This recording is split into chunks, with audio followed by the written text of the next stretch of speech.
Up next, though, we've got another panel. It's going to be led by this man right here. What's your name again? Mike Gingerich, great guy. I actually brought a turtleneck to wear to introduce him because he always wears turtlenecks, except summer. Apparently today. Yeah. So just know you were in my heart. Thank you. So that's meaningful. We've got a panel. It's about emerging with social media, correct? Emerging, yes. All yes. right. I'll invite my panelists to come on up and join me here. All right. And let's give it up for Mike and his panelists. He'll introduce them, all right?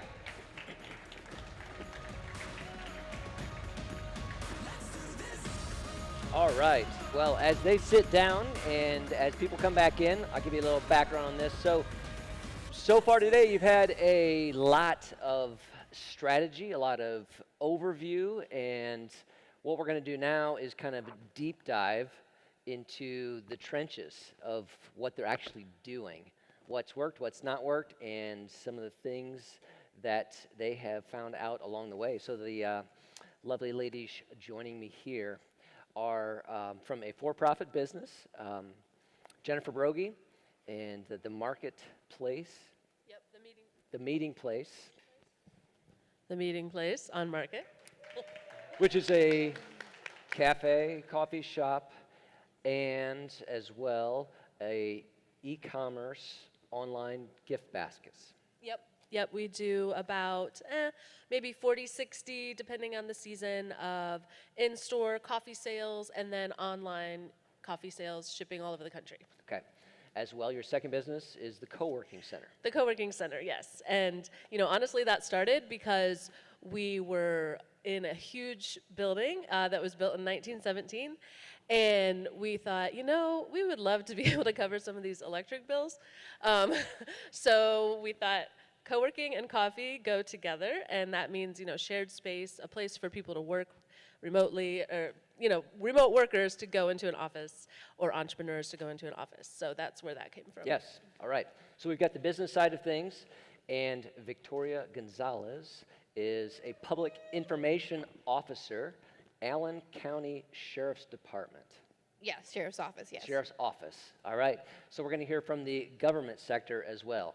And just kind of give you an overview to kind of tell you what's coming. We're going to talk about jailbreaks, and we're going to talk about pulling deer out of buildings downtown, and all of that has been on social. So, ladies, thank you for joining me. And so we want to hear some of these contrasts and things. So what it's like in small business, pros and cons, and then kind of what it's like in the government sector there. So Victoria, why don't you start with a little bit of background with maybe how the Sheriff's Department got started with this and what your primary platform is now. So the Sheriff's Office started their Facebook page about 2011, I believe, under a previous administration, and they kind of dabbled in it and didn't do much with it. Once Sheriff Triglia took over, that was something that he saw that was a great benefit to the community. So the focus has been more on social media because it's a part of community outreach. It's a part of letting the community know what's going on and putting that information at their fingertips. So that's a lot of what I do. And our main channels that we focus on are Facebook, and we do have a Twitter and we do have LinkedIn, but our main focus is Facebook. Okay, very good. And Jennifer, how about the start on these pieces as well? Yeah, so we opened our business in 2003, and that our primary business was from word of mouth. We started a MySpace page. Yep. At one point. Wow. Anybody else? MySpace for business? Anybody else? MySpace? Oh, it was the ugliest page ever. I don't even, you couldn't even see anything because of the background. I don't even know. But yeah. And then eventually Facebook and Instagram have become our primary social media platforms. Facebook and Instagram, okay. And do you see yourself expanding to any of the others? I mean, is YouTube on the radar, or would you, any LinkedIn presence, so those kind of things? Well, why not? We're on LinkedIn. Okay. I would love to do more on that because we do have with our e-commerce line a business audience. And so we've done a little bit. I've been writing a blog about our startup story. And so that's been a lot of fun. And I've been posting that on all the platforms, including LinkedIn. Yeah. So that's been really a good fit for LinkedIn. And then the other one, YouTube, we've had that forever as well. Okay. It's our 20th anniversary. And so I went back through YouTube, and I could not believe some of the videos that I found on YouTube. It's like, wow. And so we might like bring some of those back and post them again. I don't know when it started, but I have a ghost account that I cannot get to. That was our very first YouTube account, and it's unrecoverable. Stranded. I have no idea how to get it back. And then we have a new one. So, yeah, we just haven't been consistent, honestly, with YouTube, but we find videos a lot of fun. We just haven't really been consistent with it. And no one, am I correct, is kind of doing the deep dive into Snapchat and TikTok for either of you at this point? in Correct. time? We're not doing that. Sheriff's It's not our Department, focus. No. Snapchat, no? Okay. No. Yeah, no, I understand, yeah. All right, so when we talk about Facebook, we talk about Instagram. Okay, so you're thinking about emerging onto Instagram. Yeah, that is my goal for the summer, is to create content that would give us, will give me, because I pretty much do it alone. Yeah.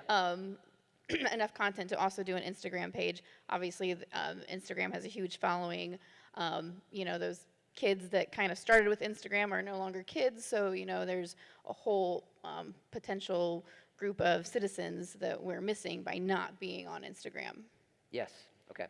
So you want to move in that direction for that audience, and you anticipate it's going to have to be different messaging than Facebook. Absolutely, I think it's going to hit a somewhat younger demographic, because we're not going to go down the holes of the rabbit hole of TikTok or Snapchat. So that's where we're going to hit our younger audiences, on Instagram. Okay.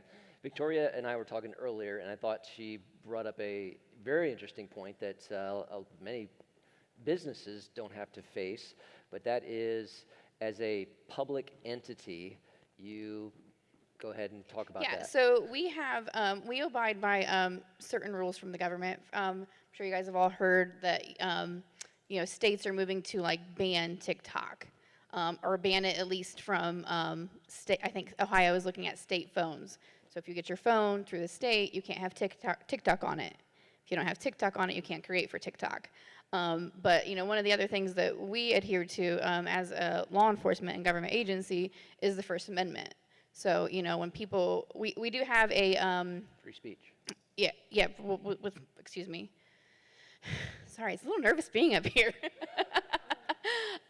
So with your right to freedom of speech, that First Amendment right, you know, we have certain guidelines that are on our social media page. We have our profanity filter set to high, but something that we really try not to do is delete or hide comments. That can be considered something that is infringing on your right because we're a government page. It can go back and forth. Some states allow it, some states don't. We just take our stance to not try and do that. And Facebook does a pretty good job of just kind of filtering that stuff out. So. Yeah. So basically, whatever comes needs to be there, and you have to. Yep. And we're fortunate. With. We have a community that I feel, you know, they really support their police officers and the corrections officers. So thank you, all of you that do support them. But we also have that community online that really kind of helps defend us. So when you're getting those negative comments and stuff, we don't necessarily have to do much or say much because other people are correcting or defending in the comments. So. Yeah. Very good. And why don't you go ahead and tell the audience as well about kind of how you work with the three, I don't know, call it three strikes or 3 steps? The rules of 3. Yeah. So I personally try not to engage with someone more than 3 times, whether it's positive or negative. That, you know, once we're going back and forth that 3rd time, either I need to direct you where you need to be, and maybe that is just, you know, simply calling the office, you need to speak to an officer, or maybe it's, you know, that's not a sheriff's office thing, that's a state thing. Talk to your attorney general or talk to Mike DeWine. But at that 3rd time, I choose not to engage. I'm either gonna put you where you can find that information that you need, or I'm not going to change your mind so that there's no point in trying to continue to correct it. So. Got it, got it. Jennifer, why don't you talk a moment about strategy? You know, when you think about what we want to share, how we want to share it, how frequently we want to share it, what's been some guiding things for you? Yeah. So preparing for this, I started to jot that down because while we do have like a branding guide that Jessica's team helped us create, thank you, we don't really have necessarily a strategy that we've really followed for our social media. But I guess our strategy follows the acronym AFFE. So it stands for authenticity, fun, education, and engagement. And authenticity is something that's really hard for me because I'm an introvert. Is anyone an introvert? So like putting myself out there and sharing all the information is not natural to me. I just want to tell them about my coffee. I want to tell them about my gift baskets. I don't really want to tell them anything about me because that just feels weird to me. I don't know if that's the introvert in me or something else. So I've been working on, and my team is better at it than I am, but just really being authentic, and that means sharing, you know, the good, bad, and the ugly that is relevant to everyone, right? So, you know, if there's a picture where I look like a dork, it's okay to share that, okay? So there's been more uncomfortable pictures of me online than I'm really, you know, would normally do. So that's what the authenticity means. Yep. The fun means, you know, we want to have fun, right? That's pretty obvious. Education is sometimes people want to know things that we might take for granted. Like the difference between Arabica coffee and Robusta.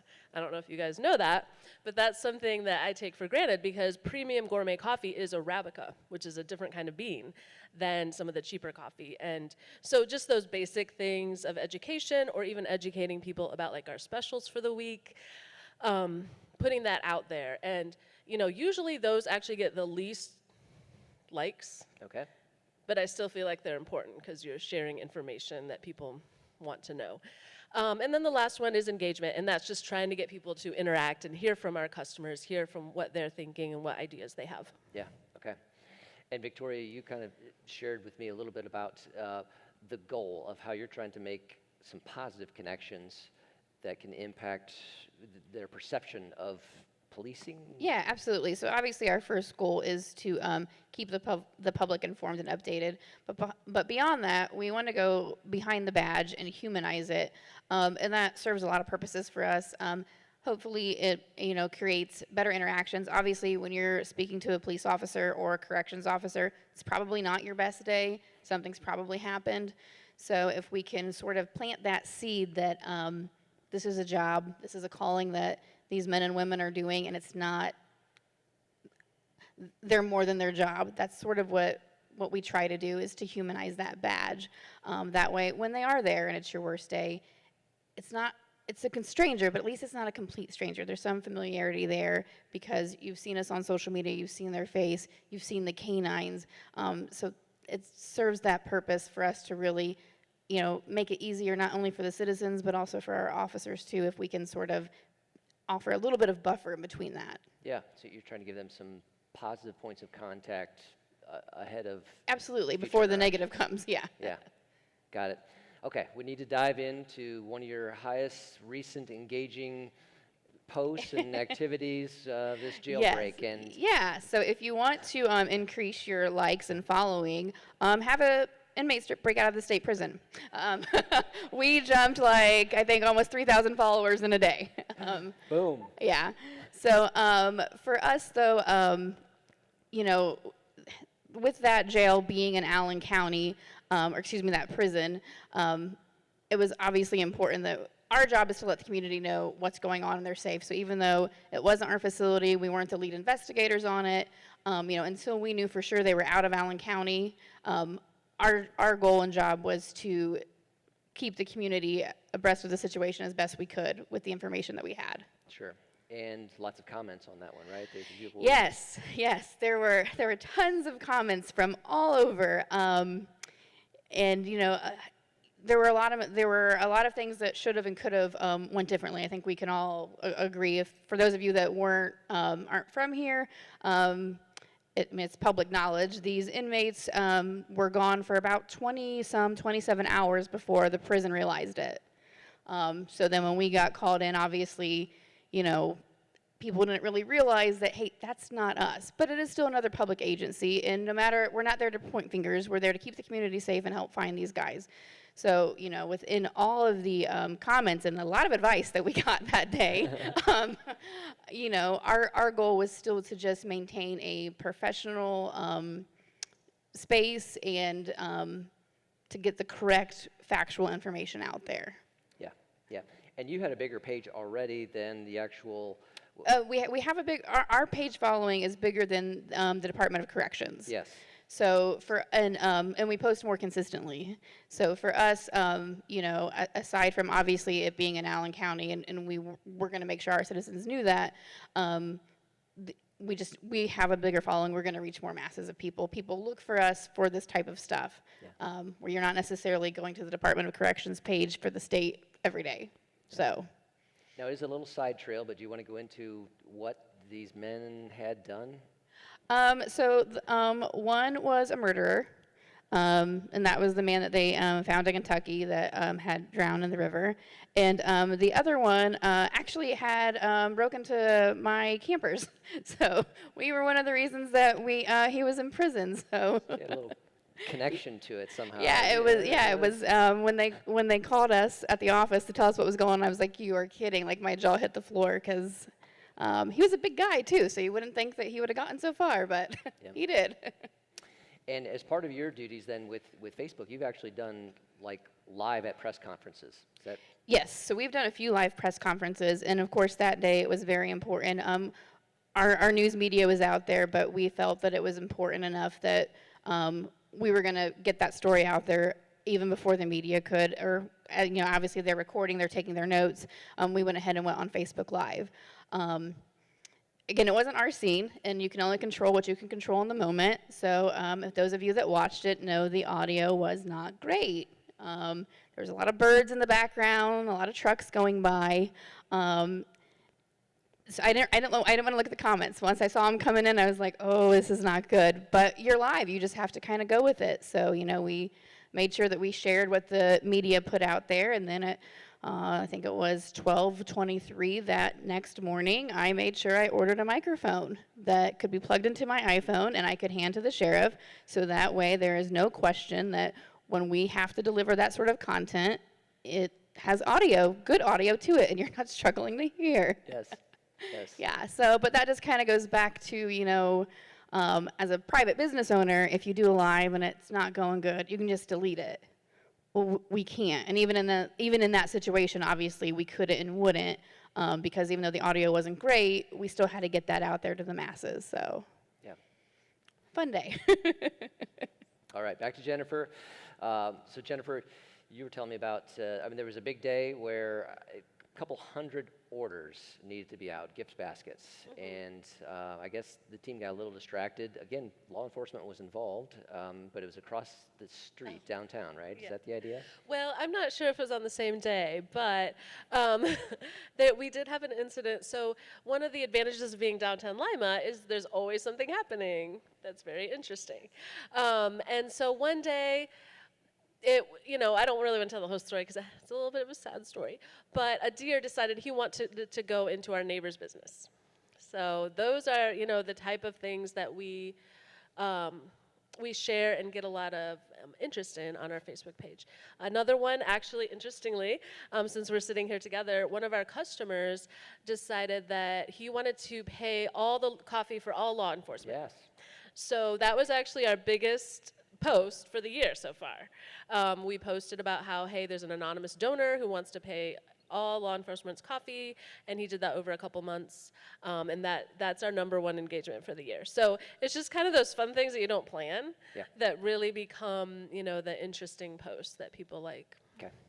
Let's go into some, you know, very specific tactics then. Like, do you have a frequency that you try to adhere to on a weekly basis? Mm-hmm. Yeah, we try to do something 3 to 5 times a week, and we usually post to Facebook and Instagram at the same time, but we will tweak it a little bit, you know, with different tags or different hashtag, like tagging products or hashtags. And of course on Facebook you can do a URL, which we love, to go straight to the product. So yeah, 3 to 5 times a week. Okay, all right. We'll give that question to you, Victoria, as well. And then add on to that, I'm kind of curious about the mix between stories and posts and that type of thing, the differences. So I try and post 3 to 5 times a week. It depends on what's going on. I do wear a lot of hats. Yeah. So sometimes, unfortunately, social media does get put to the back burner. But it's a mix of pictures and videos, just sort of depending on what's going on. With stories specifically, though, I noticed a long time ago that when you share a story, if you haven't done it in a while, you, as a follower, get a notification that Allen County Sheriff's Office just shared a story for the first time in a while. So I have just kind of adhered to the policy that I only do that when it's really important. So for example, when those prisoners escaped, that was something we shared that post to our stories so that it would alert people. We do our National Night Out, so the last minute signups for our 5K, which is a fundraiser for the County DARE program, I'll share that on our stories because I think it's important that you get that notification. So we've kind of, and eventually Facebook will realize that it's doing that and it'll stop and want me to pay for it, but for now, it's making it work for us. Yep. Jennifer, any kind of mix of stories to regular posts to lives that you guys do?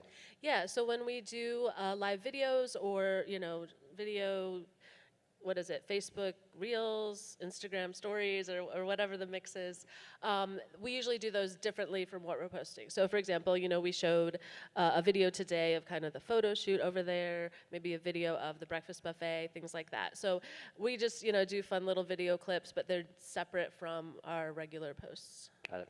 So. And then how much do you do that? Do you try to schedule things in advance? Do you kind of bulk some things out? Like, what's your workflow maybe a little bit for that versus, in the moment? Yeah, so Brittany, who's here also, she's my e-commerce manager, and we kind of share the load, so it depends on what's going on in our lives in terms of how we do that. Sometimes it's last minute, but we do try to schedule it if possible. I absolutely love the feature on Facebook where it can tell you what's the best time based on your traffic if you go to the content calendar. And so we'll use the content calendar, pick the best time for traffic, and schedule Instagram and Facebook, maybe at different times depending on that reach. So I think that's the ideal way. But of course, if we have something happen in the moment, we're just going to post it. So we try to plan, but there's plenty of times that we just throw it out there. Got it. And you're doing some behind the scenes things too. You're like showcasing, you talked about the beans and some of those types of pieces, so do you try to take them back, behind the counter? Yeah, we love doing that. Now, we have a hard time convincing all our baristas to be on camera, so that's the hard part, is to really get them to be willing to do it. But people love it when the baristas show off their skills, or, we're showing something in the bakery, because we bake everything there. That's a growth area that we have that we really want to stretch into more. And we did do a challenge one week where whoever did the most videos that week got a gift card.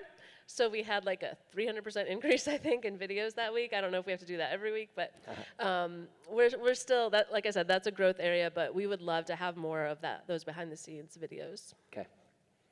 Victoria, anything about your scheduling versus so I try and schedule for like all of the holidays because you know when they're coming, Christmas, Thanksgiving, Easter, specifically for dispatcher week, corrections week, and police week. I try and sit down and do all that at once because I have to keep that equal, because then somebody will get mad if it's not. So everybody gets the same video or thank you or whatever the case is for that when I'm looking at doing a scheduling. But the other thing that I really kind of have to look at is what's going on in the community. So, for example, if we're posting something about, designated driver for the Super Bowl, but then a few days before that there was a really bad DUI, I'm going to pull that content. So it's always about looking at what else we are putting out there as well, because we're not going to make everybody happy, but there are times obviously where we want to be sensitive to what's going on in our community because we are local. Yeah, yeah. Jennifer, let's go back to what you brought up early on, and that was you've actually started a blog this year, and again, purpose of the blog was to talk about the backstory. Yeah. So, which I kind of mentioned earlier, that my theme for the year is authenticity and getting out of my shell and actually being willing to share everything. So in honor of our 20th anniversary, I went back to 2002 to start telling the story of our startup process, including when we failed, when we got investors and forgot to tell them that they were investors, not giving us a loan. So that was a big one. And, things like that. And I've had a lot of people come up to me and say, hey, thank you for telling me about your mistakes, giving me ideas of if I wanted to start a business, what could I do the first time to make it happen. So actually, interestingly, a publisher reached out and they want me to write a book. So I'm supposed to write a book about this story. Hey! Yeah, so I'm very excited about that. Yeah, okay. Are either of you using hashtags? Do you tell me a little bit about your experience with that? Are there the ones general ones that you're using, or are you using one specific that you've created, and what's goes We into love that? hashtags at our place. I do have them saved on my phone in a little memo to maybe reuse once in a while, but also we of course try to adjust them based on the what's going on, like social media, SMWL23 or MPSMWL. So we're always adjusting them, but I do kind of cheat and I have a stack of hashtags to use. I use hashtags, but it's more so that I can go back later and look at what I posted, especially for the different holidays and stuff. For example, I made the mistake and said Happy Memorial Day. I wasn't thinking. Had I used that hashtag that I would have done, Memorial Day 2022, and looked back and been like, oh wait, hang on, that's not correct to say. So that was my mistake, and I fixed it or whatever. But so I like it because it allows me to go back and look at what I posted. That way, the content's different, the messaging is different, but yet it's also politically correct. Yeah, very good. All right, I want to give the audience a chance to ask some questions if they want to in a second here, but I got another final question, so you can be thinking about that. And if you do have one, I'm going to scan the crowd, stand up, so I can at least know you're there. Let's talk about user-generated content. So if someone else, followers, people are sharing your content, so that you can be alerted to that. Somebody shares something you posted and they shared it to their Instagram story, and so you're alerted to that, or they've tagged you. How do you interact with those things, or not, or what's user-generated content kind of connected to you? If someone's tagged us in something negative, I usually don't respond. Not usually. I don't respond. Okay. There's just no benefit to that. But if it's a government agency or a vetted nonprofit, we will share their content. Obviously, I try and be cautious of who we align ourselves with, Yep. simply because we are a law enforcement agency. But any state or county agency, crime victim services, especially during their specific months, I try and make sure we share their content as well. Mm-hmm. Okay, Jennifer. We try to make sure that we're engaging with them as quickly as possible. I have found that things have changed over the years regarding how much of that we can see. And I'm still trying to keep up with how Facebook changes, what you can see in terms of people who post on their page and tag you, and it's private. So still don't really know how that works. But overall, we definitely try to engage, put some kind of comment. We love to use emojis. Emojis are our friend, and just acknowledge that and try to make it fun for them. Got it. All right. Anybody have any questions coming up out there? And not seeing any. So, we do have one. Yes. Can you say it loud?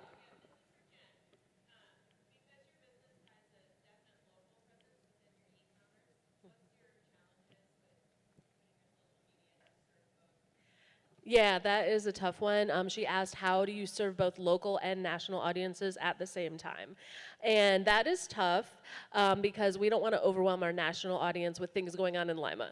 For a certain extent, they enjoy hearing about it, but maybe like once a week. So basically, it's sharing a little bit of that local color, but not overwhelming with it. You know, overwhelming the feed with it, and making sure to include products that our national customers would enjoy as well. All right, let's give these ladies a round of applause for their efforts today.